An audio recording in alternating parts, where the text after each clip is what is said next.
So if we come just posterior here to the lateral epicondyle, and then we walk towards the ulna, what we're going to find is right in this region here is where our lateral collateral ligament is, right? There's a band that goes from the lateral epicondyle to the ulna, and there's a band that also goes from the lateral epicondyle to the radius, right? So all in this area here we can palpate, and that's where we would look for any tenderness if we suspected someone had sprained the lateral collateral ligament. Now, if we keep kind of palpating our way around posterior here, I'm going to swing around to do this, right? What we can see is we can walk from that lateral epicondyle, walk posteriorly, and find that olecranon. If we walk until we find just the tip of that olecranon, where we're going to be at is where the triceps tendon inserts.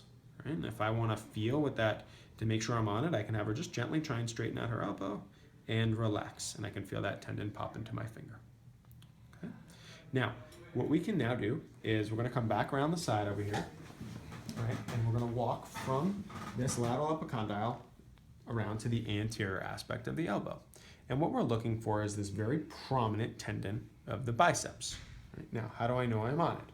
My patient's in supination, and I'm going to have them just very gently bend their elbow. And what I can feel is this very prominent band-like structure on the anterior aspect of the elbow. Let it relax. Good. Okay. Now I can walk my fingers all the way down that tendon until I kind of can feel where it inserts.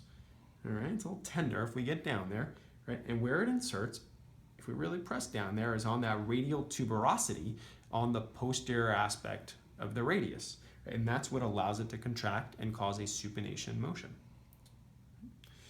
Now, if we come just medial to that biceps tendon and we palpate gently, what we can feel for is a pulsating structure, and that's where our brachial artery would be, right? So if we're looking at that, relax your arm for me, okay? Bend your elbow a little bit. Here's her biceps tendon. Relax it. Good. Just medial to that, that's where we're going to feel her brachial artery, okay? Sometimes you just need to shift your finger around just a little bit to find it, okay? Now, if I keep walking my fingers around here, I'm just going to switch hands for the video, right? Here is my medial epicondyle, right?